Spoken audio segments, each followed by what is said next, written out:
किसी की भाषा से, किसी की टिप्पणी से कोई वर्ग, कोई जाति अगर आहत होता है तो यह ख्याल करनी चाहिए। भारतीय जनता पार्टी ने जिस तरह से जवान काटने की धमकी दी, 11 लाख रुपए का इनाम रखा, यह मुझे स्वीकार नहीं। यह पार्लियामेंट्री लैंग्वेज लोकतंत्र में कहीं स्थान नहीं रखता है। लोकतंत्र बोली से चलती है, लोकतंत्र नहीं चलती है गाली गलौज की भाषा से। हर को मांग करने का अधिकार है अपनी सुरक्षा के लिए, हर को मांग करने का अधिकार है संरक्षण के लिए, लेकिन भाषा की मर्यादा सबको ख्याल करनी चाहिए।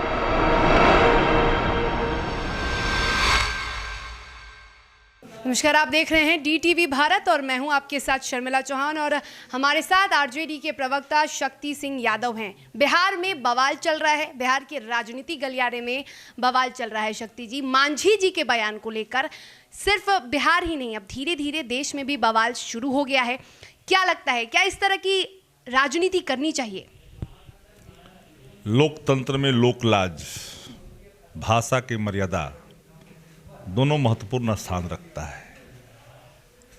किसी की भाषा से, किसी की टिप्पणी से कोई वर्ग, कोई जाति अगर आहत होता है तो यह ख्याल करनी चाहिए, क्योंकि शुचिता राजनीति में बहुत महत्वपूर्ण स्थान रखता है। तो इन परिस्थितियों में मैं साफ कहूँगा, क्रिया और प्रतिक्रिया दोनों ही हमारे समझ से उचित नहीं है। क्रिया जो हुई गांधी जी की तरफ से, उसको ही मैंने स्वीकारा नहीं। आडंबर पे चोट होनी चाहिए, पाखंड पे चोट होनी चाहिए, भाषाई आतंक पे चोट होनी चाहिए, धार्मिक उन्माद पे चोट होनी चाहिए, अधिनायकवाद पे चोट होनी चाहिए। पर अपनी भाषा से किसी वर्ग और किसी जाति को आहत करे, यह सबको ख्याल करना चाहिए। यह मर्यादा से जुड़ा हुआ है, क्योंकि आप लोकतंत्र में जीवन यापन करते हैं। पर दोनों पार्टियां, भारतीय जनता पार्टी ने जिस तरह से जवान काटने की धमकी दी, 11 लाख रुपए का इनाम रखा, यह मुझे स्वीकार नहीं। उन पे तो कार्रवाई हो गई और मांझी जी ने सफाई भी पेश की, कई बार सफाई पेश की कि मेरे कहने का वो मतलब नहीं था, लेकिन बावजूद उसके बार बार वो वही चीज़ कह रहे हैं, गाली दे रहे हैं। क्या लगता है कि इस तरह से गाली देना चाहिए था? संसदीय अनपार्लियामेंट्री लैंग्वेज लोकतंत्र में कहीं स्थान नहीं रखता है। लोकतंत्र बोली से चलती है, लोकतंत्र नहीं चलती है गाली गलौज की भाषा से। इसे मैं स्वीकार, एज ए लीडर मैं मांझी जी को प्रशंसा जरूर करता हूँ, लेकिन एज ए लीडर उन्होंने जो वक्तव्य दिया, उस वक्तव्य को मैं कतई उसको स्वीकार नहीं कर सकता। ये हमारा मत है, राष्ट्रीय जनता दल का मत है।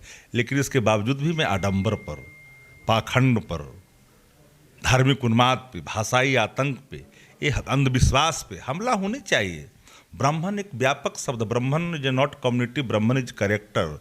ब्रह्म जानति ब्रह्मण, जो भगवान को जानता है, ईश्वर को जानता है, ब्राह्मण है।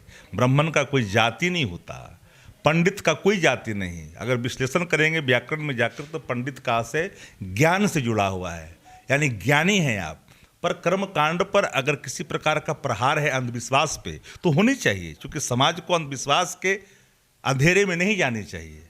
पर भाषा संयमित होनी चाहिए, गाली गलौज की नहीं होनी चाहिए। कृष्ण सिंह कल्लू हैं, लोजपा के नेता हैं, लोजपा रामविलास के, उन्होंने सवर्ण एक्ट लागू करने की मांग कर दी है। क्या लगता है? देखिए, हर व्यक्ति को ये स्वतंत्रता की अभिव्यक्ति है। डेमोक्रेसी में फंडामेंटल राइट्स का हनन कोई नहीं कर सकता। पर जो एलिजिबल है, जो अंडर रूल है, उसको लोग एडॉप्ट करते हैं, एक्ट भी करते हैं। जो कानून इस देश के अंदर में बना ही नहीं है, उस कानून को बनाने की मांग करना सबका अधिकार है। उस पर मेरा कोई प्रतिकार नहीं है। हर तरह की चीज़ें समय समय पर कानून बनते और बिगड़ते हैं, हटते भी हैं, और फिर उस कानून में और प्रावधान निहित किए जाते हैं। लेकिन इसके बावजूद भी मैंने साफ शब्दों में कहा, हर को मांग करने का अधिकार है अपनी सुरक्षा के लिए, हर को मांग करने का अधिकार है संरक्षण के लिए, लेकिन भाषा की मर्यादा सबको ख्याल करनी चाहिए। पूरे बिहार में शक्ति जी बवाल हो रहा है। बिहार के विभिन्न जिलों में जीतन राम मांझी का पुतला जलाया जा रहा है। कई जिलों में व्यवहार न्यायालय में उनके खिलाफ मुकदमा दायर हो चुका है। जीतन राम मांझी के आवास की सुरक्षा बढ़ा दी गई है। ब्राह्मण समाज के लोग उनके घर के सामने आते हैं और शुद्धिकरण की पूजा करते हैं। बिहार में बवाल चल रहा है, लेकिन मांझी जी पर कार्रवाई नहीं हो रही है। बिहार में बवाल है और नीतीश कुमार जी बेखबर है। Jitan Ram Manjhi ji statement well scripted by honourable chief minister of Bihar.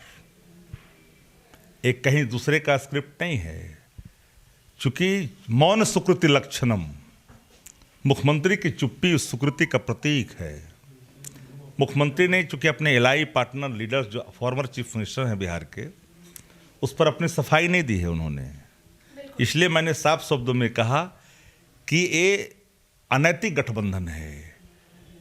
जितने रायते बिखेरे गए 3-4 दिनों के अंदर में, जिस रायते का कोई औचित्य नहीं समाज के लिए, सहज ग्राह कर रहे हैं मुख्यमंत्री जी मुख्यमंत्री पद को सुशोभित करने के लिए, तो आप समझ सकते हैं कि महात्मा गांधी जी के 7 सामाजिक महापाप कर्म का एक हिस्सा है बिना त्याग का पूजा, बिना चरित्र का ज्ञान और बिना सिद्धांत की राजनीति। ये तीनों आत्मसार किया है नीतीश कुमार जी ने, लेकिन उनके दरवाजे पर जाकर के देखिए कार्यालय में लिखा हुआ है। तो अनैतिक गठबंधन, अनैतिक सरोकार, सबसे लेवरेज जो बिहार के सत्ता प्रमुख हैं वो सब काम कर रहे हैं। बिहार में फिलहाल समाज सुधार अभियान चल रहा है। आपको लगता है कि समाज सुधार अभियान ये सफल होने वाला है? क्योंकि एक तरफ समाज सुधार अभियान चला रहे हैं नीतीश कुमार जी, तो दूसरी ओर समाज में घृणा फैलाया जा रहा है उन्हीं के माननीय नेता के द्वारा। समाज तो कभी बिगड़ा नहीं। समाज अगर बिगड़ा होता तो बिहार के मुख्यमंत्री कैसे बन जाते हो? समाज तो सुधरा हुआ है। जो सुधारना चाहिए, चेहरे पे धूल है और आईना साफ करने के लिए निकल गए आप। जो प्रशासनिक अराजकता है, जो सचिवालय से लेकर करके प्रखंड मुख्यालय तक बिन पैसे के काम नहीं होते, थाने से लेकर शौचालय तक भ्रष्टाचार की जहां बू आती है, अराजक स्थिति महकमे में कायम है, उसको ठीक करना चाहिए, उसको सुधार करना चाहिए। स्वयंसेवी संगठन इन चीज़ों के लिए लगातार मुहिम चलाते रहते हैं। नीतीश जी को याद रखना चाहिए कि you are not head of the state, you are only head of the government.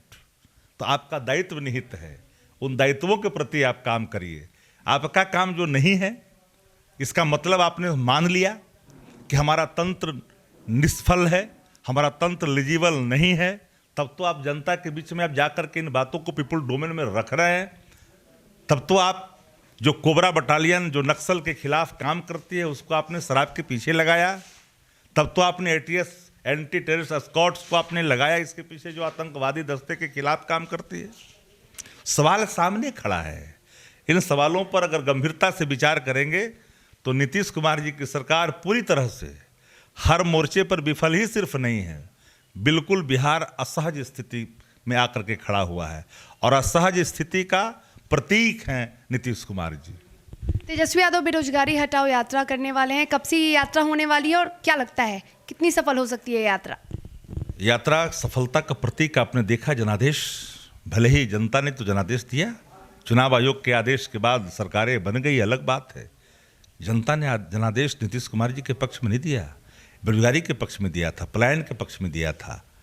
हाहाकार मचा हुआ है, सड़कों पर लोग मारे मारे फिर रहे हैं, महामारी का रूप ले लिया है बेरोजगारी। उन सवालों को ध्यान हटाने के लिए कभी ब्राह्मण, कभी भूमिहार, कई तरह की चीज़ कौन देखेगा इस राज्य के अंदर में? अपराध घटनाएं घट रही है, कोई देखने वाला नहीं है। दिन दहाड़े हत्या हो रही है। जब सुबह निकलता है घर से, शाम जब तक वापस नहीं लौटा, लोग के मन में अंदेशा रहता है कि मेरा परिजन सकुशल लौटेगा कि नहीं लौटेगा। ये हालात बिहार के अंदर में कोई ऐसा जिला नहीं जहाँ पर 2-4 हत्याएं प्रतिदिन नहीं होती है। कौन वर्ग, कौन जाति, कौन धर्म, औरत हो या मर्द हो, हिंदू हो, मुस्लिम हो, सिख हो, ईसाई हो, बौद्ध हो, हर धर्मावलंबियां कहीं न कहीं बिहार के अंदर में असुरक्षा के साए में हैं, वो खौफ के साए में जीने पर विवश हैं। ये सरकार पूरी तरह से अव्यवस्था के शिकार हो चुकी है और व्यवस्था का ही प्रकटीकरण सामने खुल करके सामने आ रहा है।